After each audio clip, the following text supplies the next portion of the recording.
I'm John Lorden, and I've been looking into mysterious occurrences on YouTube since 2015. Joining me today are some friends from Uncovered.com.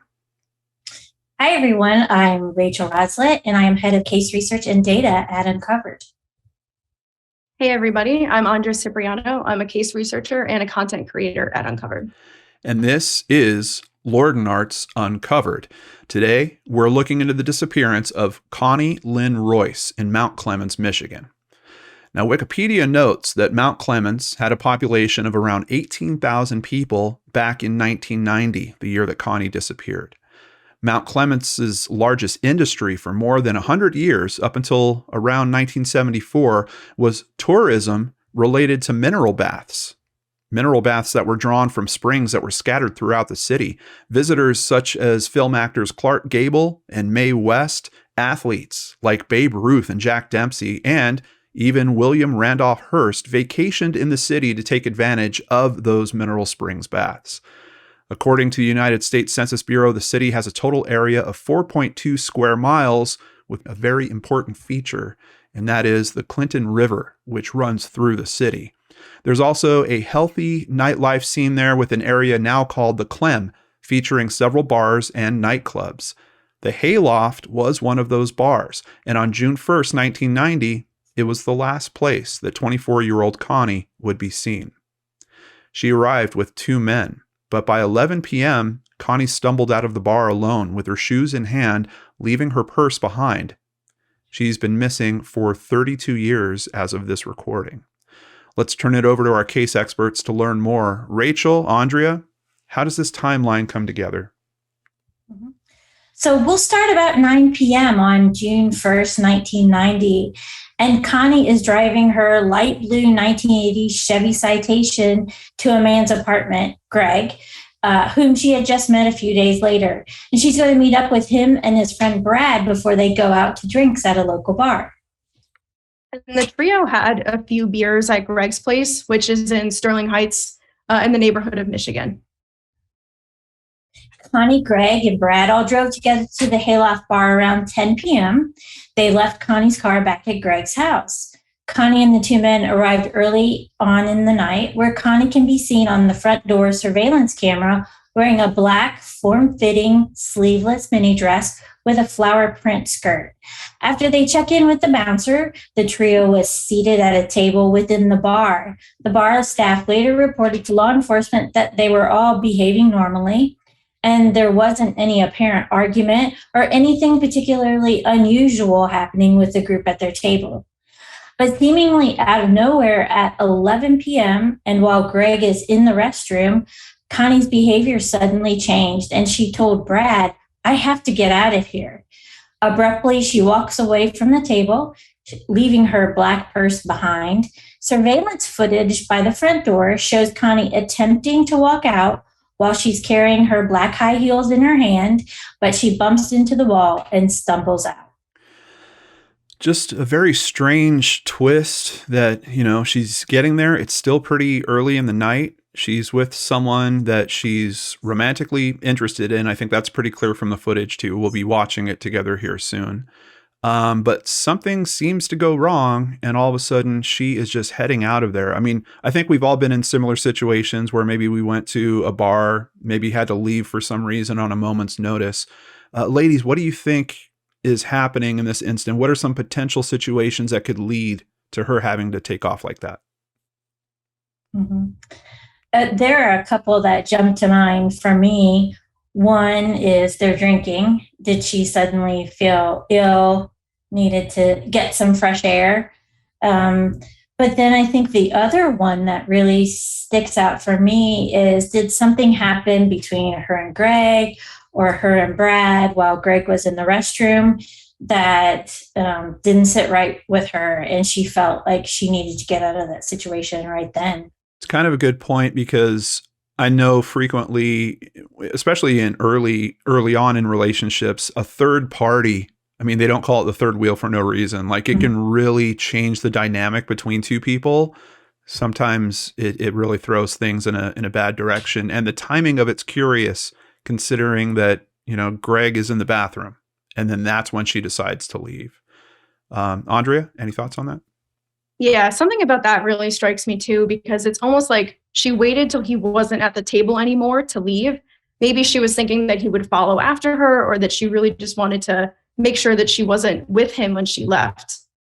Yeah, yeah. And kind of rolling back to the thought of, I mean, if she had too much to drink and she wasn't feeling well, I'm sure there's a bathroom. She just knows that her boyfriend went to the bathroom. She doesn't go that way. Instead, she takes off and she heads outside. And in the footage, I'm not quite seeing that level of urgency with her exit. Like, I don't feel like she's about to puke or something like that. She's not in that type of a rush, but she's certainly focused. Okay. What happens next? So when Greg gets out of the bathroom, he comes back to the table, of course, and Brad tells him what happened.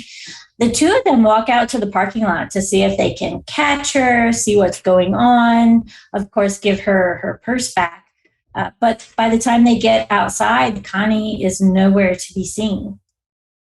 And after Connie left, Greg and Brad speak with the bouncer, the bartender, their server, even the parking lot attendant. They really just talked to everybody to see if anyone had any idea of where Connie could have gone, because no one really saw Connie leave. So Greg and Brad decide that they're going to stay at the bar to see if Connie comes back. They stay until 2 a.m., which was the Hayloft bar's closing time. But she never shows back up. So not long after they saw Connie leave, or we see Connie leave on the video footage, police found out that someone reported that they saw someone matching her description at a payphone near the bar.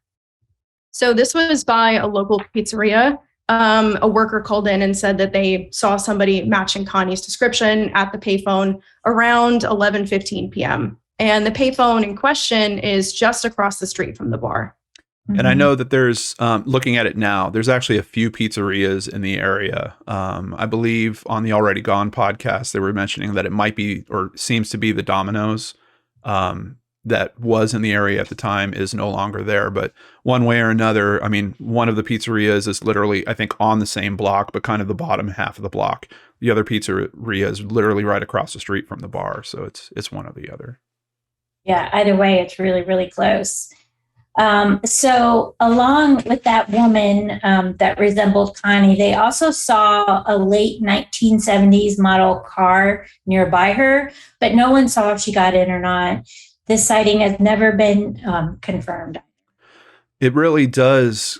For me, it leads my brain down a certain line of thinking. Like, someone sees her at a payphone, all of a sudden there's a vehicle nearby. Even if it's not the person that she had called, like for her ride to come pick her up, is her intent that she's trying to find a ride, and then all of a sudden there's a car nearby and someone offers her a ride or something along those lines. Can you think of anyone else? You guys have been looking into this case for a while. Anyone else that she would have called? I mean, we know that there's, this boyfriend obviously is in the bathroom. She's not calling that guy. Seems like there's other people in her life from before, potentially. She's living with her parents at this time. Do I have that right? That's correct. Okay. Okay. Anyone else that you could think of that she might have called? Well, go ahead. Just adding that, Connie is the youngest of 4 kids.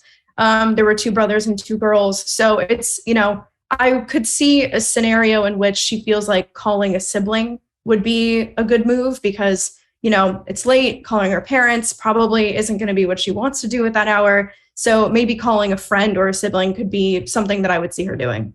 That leaves a phone number. I mean, they're using a payphone. Do we know if there was any tracking done or any searches to try to figure out, could they trace that phone number that was called from the payphone at that time? From what I read, they either did not or could not get a listing of the phone numbers called from that payphone. So we don't have that information. Okay. After not being seen by friends or family, Connie is reported missing to the Mount Clemens Police Department on Monday, June 4th of 1990. A few days after that, Connie is reportedly seen at the Newport Apartments, which is about 5 minutes away from the Hayloft.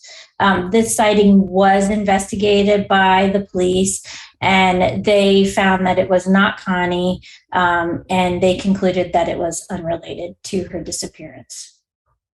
Connie's case was opened up again in 2009, and everybody was re-interviewed, but unfortunately there were no new leads that were uncovered, and no one is considered a suspect or even a person of interest.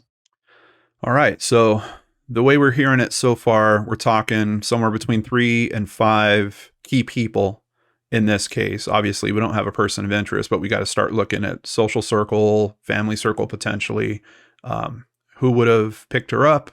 And then we have this possibility that maybe it was someone that's not directly related to her life in any way. But go ahead and please take us through the important people in this case. So we'll start with our victim, Connie Lynn Royce. She was 24 years old and was a business student at the time. She has a bumblebee tattoo on her right wrist, and then she has another tattoo on her shoulder with 2 names and a heart. Her ears are pierced. She has a gap between her 2 front teeth.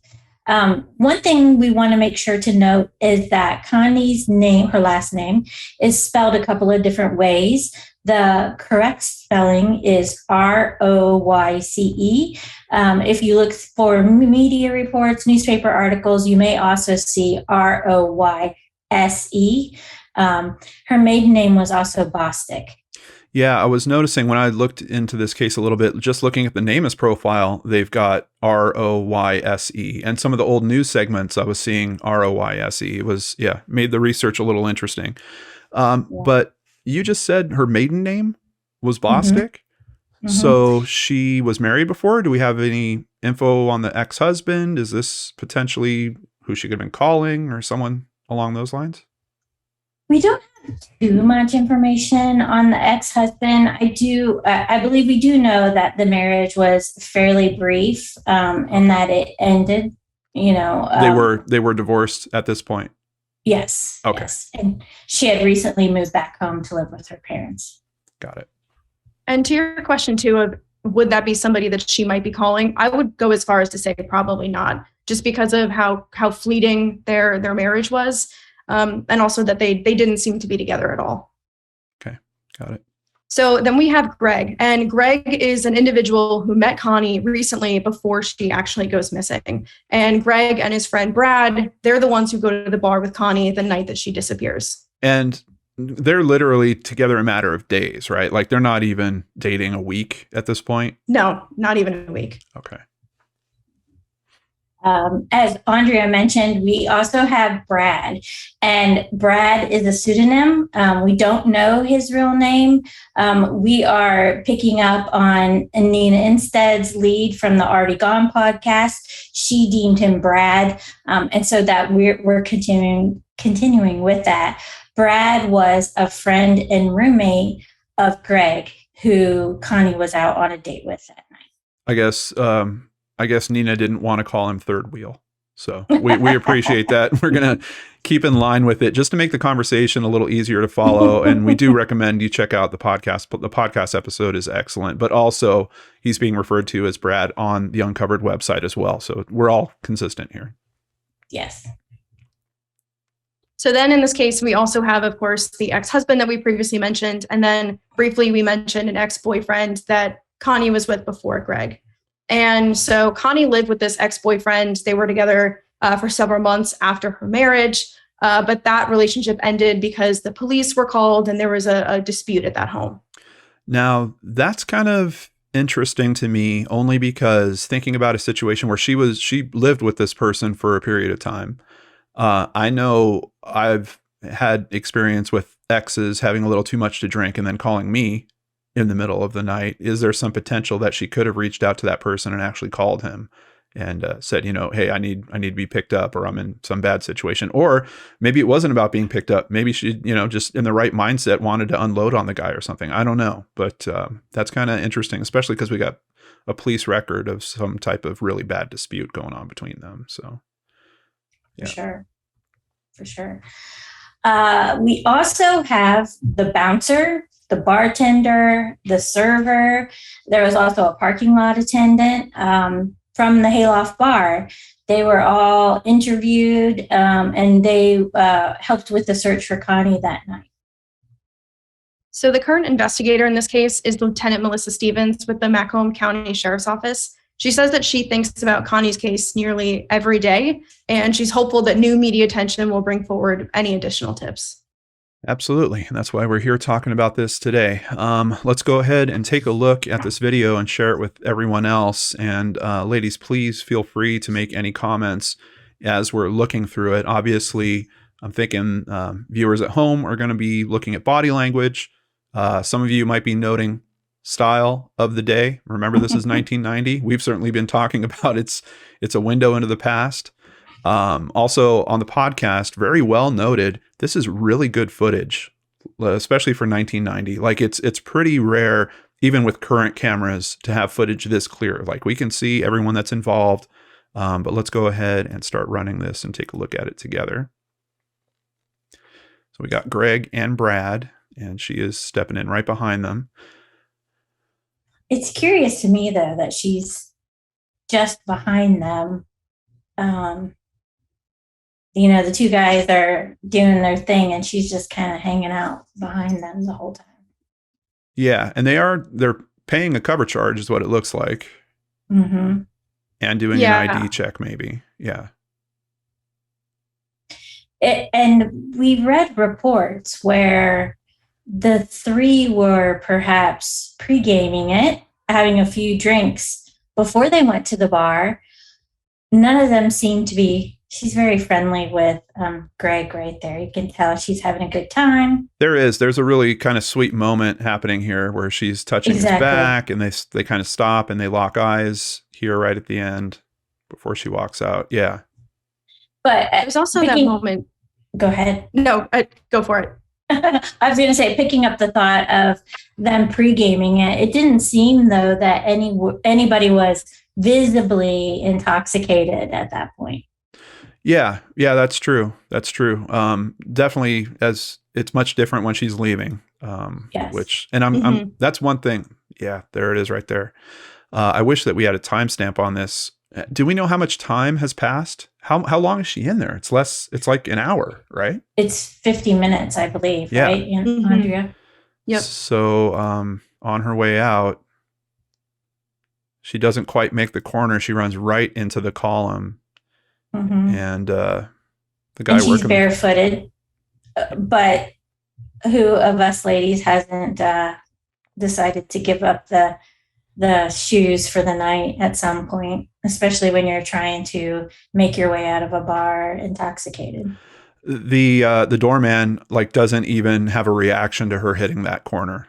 Like he must see this happen all the time or something. I mean, it's a little hard to see, but he looks a little bemused there as well. Mm-hmm. Yeah. One thing that really strikes my attention, first watching this a couple times now, around the 40-second mark of the video itself, Connie is tapping her foot and her skirt.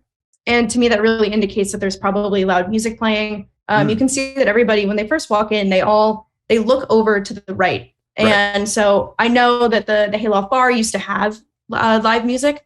Or, it could just be that it's a super packed room. And, when you get in, you kind of take a minute and just survey what's going on. And so there's definitely, everybody's looking at something that's going on inside the bar. But yeah, that Connie is tapping to what I'm assuming is music. And so to me, and then of course, later on at the last bit where we see Connie lean in with Greg, it seems like he kind of asks her to repeat herself because she leans in and says something again to him. Yeah. So to me, that indicates that this is a really, really loud environment.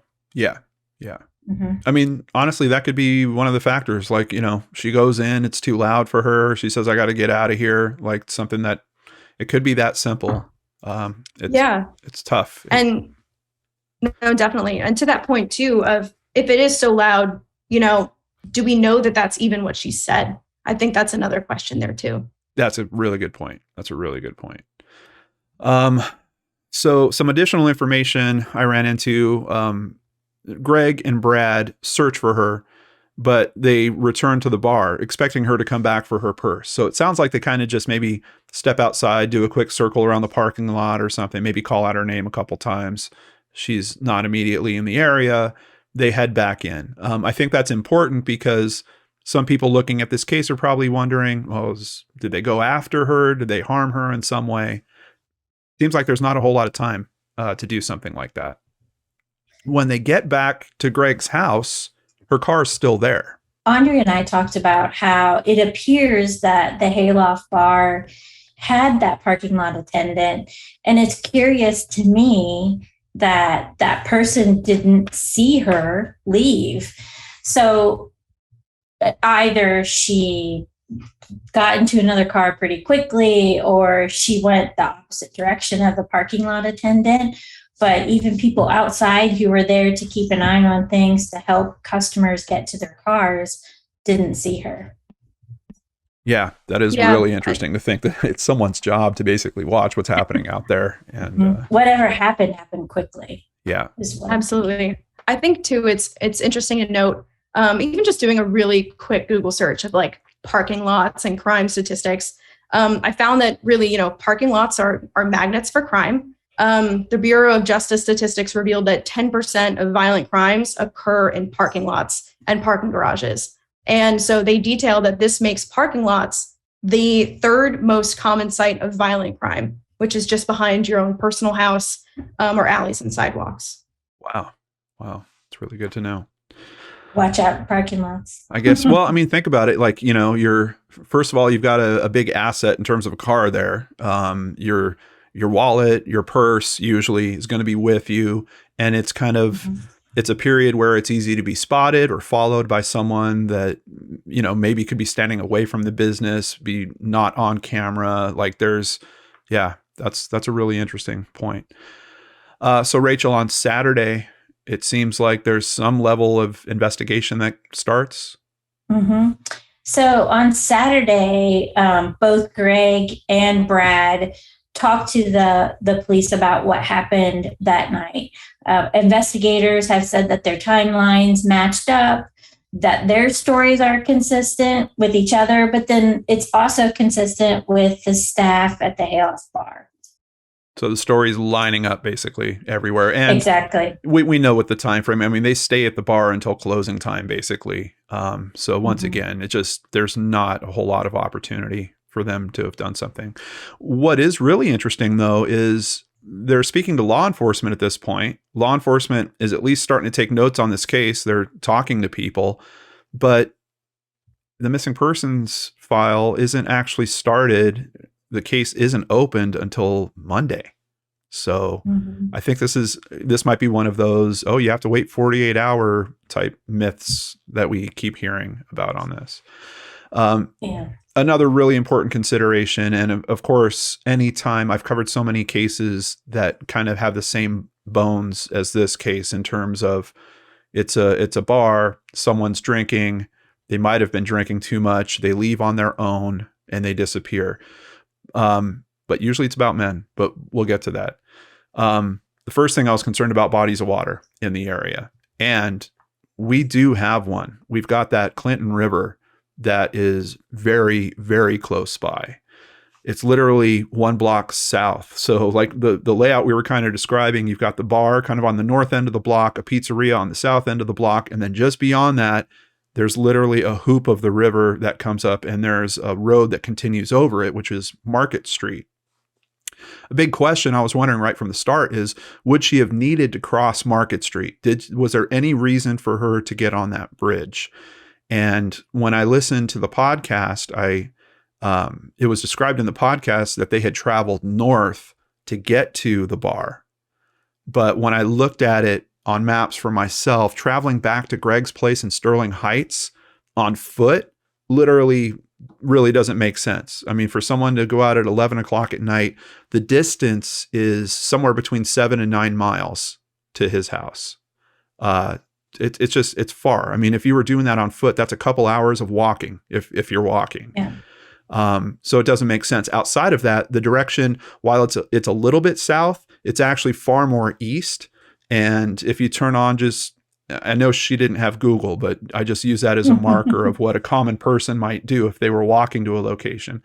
It doesn't even have you cross Market. There's other streets that are more direct that just shoot you out east to get closer to that area. So unless there was some other aspect, like did she know someone else that lived nearby? Yeah. Or as we found out, the old Mount Clemens Police Department was right across the river.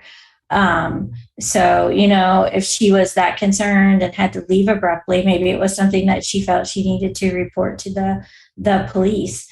Um, but who knows? I mean, she was clearly intoxicated. Yeah. Maybe she thought it would be a nice night to have a walk by the river.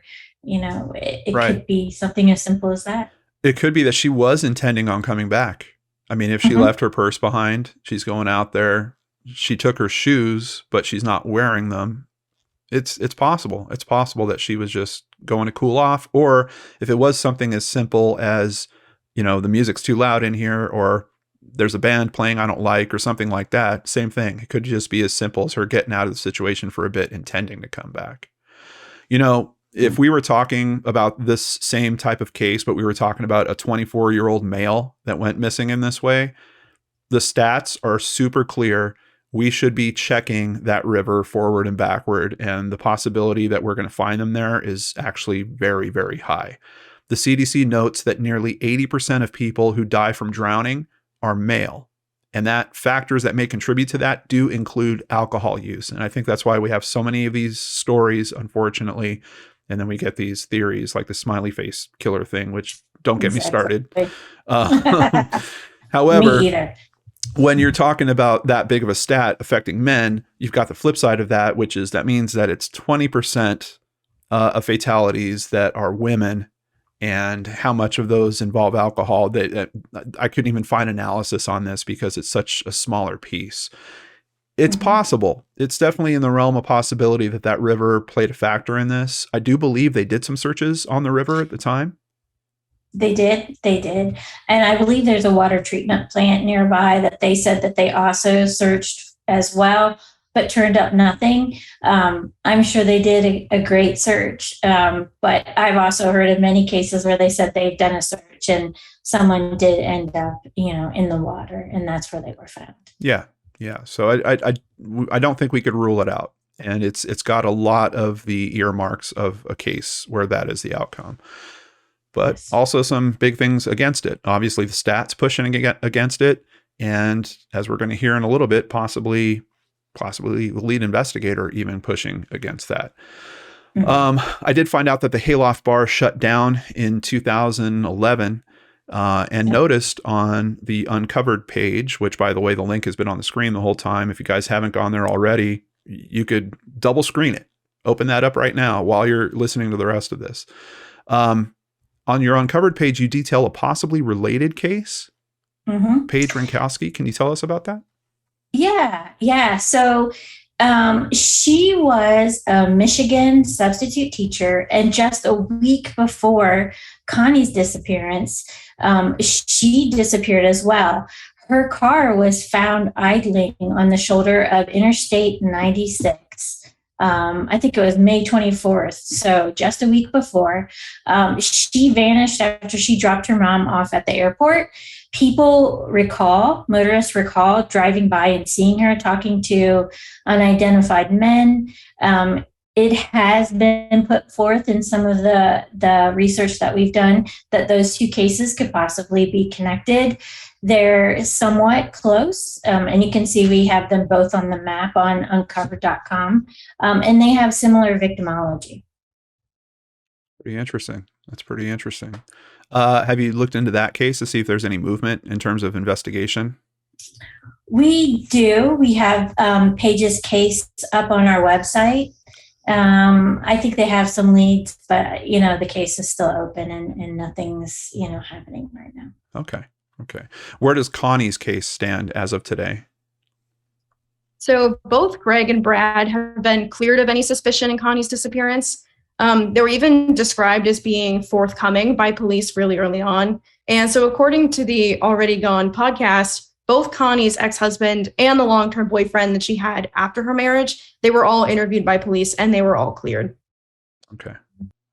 I mean, it makes sense, especially about them being forthcoming. They're actually reaching out to police the day after she goes missing. They're talking to them before there's a missing person report officially filed. I mean, not to mention the alibi that they're in the bar the whole time. Yeah, it makes a lot of sense. And then in 2019, Detective Lieutenant Melissa Stevens with Macomb County Sheriff's Office tried to breathe new life into Connie's case, and she reopened the investigation to explore some potential new leads. She says they have looked into several. They've conducted witness interviews and polygraph tests, but they don't have any suspects at this time. Lieutenant Stevens actually shared with reporters that she personally believes Connie got into a car with something or with someone, and that something nefarious did happen to her. Pretty strong to be coming from the lead investigator there. Yeah. And it's hard not to think of that. I mean, if the last really decent sighting we have of her is being at that phone booth and a vehicle being around, even despite the fact we don't have a sighting of her getting into that vehicle, she went missing from there. So it's got to be a major consideration. But knowing that, Lieutenant Stevens knows a lot more about this case than anyone here talking about it, and that's where she's leaning, means a lot to me for sure. It does to me, it as well. Audrey and I talked about this. I think that law enforcement is generally slow to say that something untoward happened, right? They're very careful about that. So for her to come out and say that she believes something bad did happen to her, you do have to put a lot of weight on that. Honestly, I would I would expect to hear them say, we think this is a tragedy that involves the river and we just haven't been able to close it out. That's a much different stance for her to be saying that. So it does lead me to believe there's something going on there. The big question is, who would that be? Like, what are the different potential options we're talking about here? Is it someone connected to her life, looking back at it this far after the fact? I'm leaning away from that personally. I think the investigators would have likely figured out some alibi that didn't pan out from someone. Could she have been followed to that location by someone? Possibly. I don't know how well this was planned. Did she let other people know that she was going there? I really feel like there's a strong potential if this is, as Lieutenant Stevens is pointing out, this might be crime of opportunity. Mm-hmm. Yeah, absolutely. Andrea did some. Go ahead. Good. Well, first, of course, echoing the idea that, again, if a law enforcement officer would talk to the media and share that they believe that it's not anybody in Connie's orbit and that it's probably somebody that she, that would mean that it's not somebody she knew. Right. Mm-hmm. Right.